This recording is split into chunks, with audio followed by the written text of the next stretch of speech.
And both candidates have, of course, spent a lot of face time in the Sunshine State, especially Donald Trump. Today we saw both Trump and Clinton. Donald Trump visited Tampa, a city in the crucial I-4 region, the corridor that goes from Daytona Beach through Orlando down to Tampa. That is in yellow on your map, and the home to Hillsborough County, which has predicted the president the past 19 of 20 elections. 40% of Florida voters live in that I-4 corridor. Hillary Clinton spent her Saturday in friendly territory, a Democratic stronghold just north of Miami. You see there in blue. Early voting goes through tomorrow in some parts of this state. The question now, can Democrats get out the vote to overcome what is obviously, and what we have seen here, are some of Donald Trump's fervent supporters, especially up in the panhandle of Florida. Here to weigh in, Miami Beach Mayor and Hillary Clinton campaign surrogate Philip Levine. Mr. Mayor, always nice to see you, sir. Appreciate it.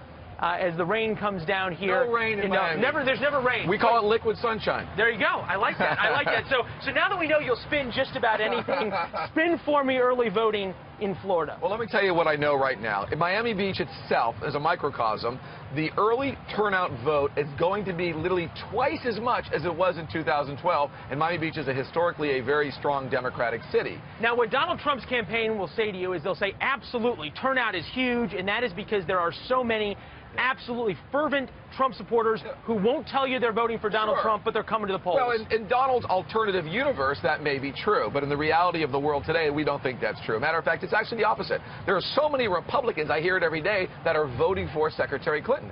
So as far as Dade County, right now, over 100,000 more Democrats have voted as opposed to Republicans. So that's big. These are historic numbers.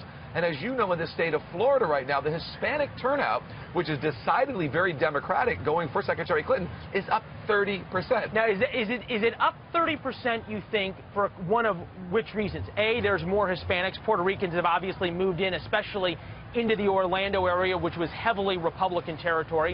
Is it because Hispanics are sort of incited or outraged by Donald Trump, and therefore they are motivated to turn out? Or there's simply more Hispanics? I think it really has to do with the fact that Donald Trump has come out as being very anti-Hispanic. He wants to build a wall. He wants the 11 million folks to be sent home. He has degraded a federal judge of Hispanic heritage.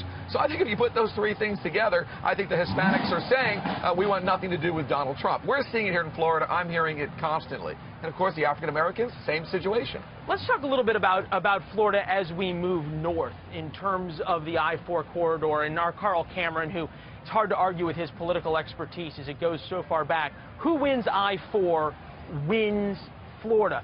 Big part of the I-4 corridor, I used to work there in Orlando, is the African-American population. And every number we've seen shows African-American turnout is down in Florida. It's also down in North Carolina. It's also down in Ohio. So I have to disagree. Right now, African-American turnout is up 22% in Florida. It is actually going up. I did an African-American mayor's bus tour 2 weeks ago with great African-American mayors from across the country that came here. The enthusiasm is tremendous. Tomorrow, we have souls to the polls.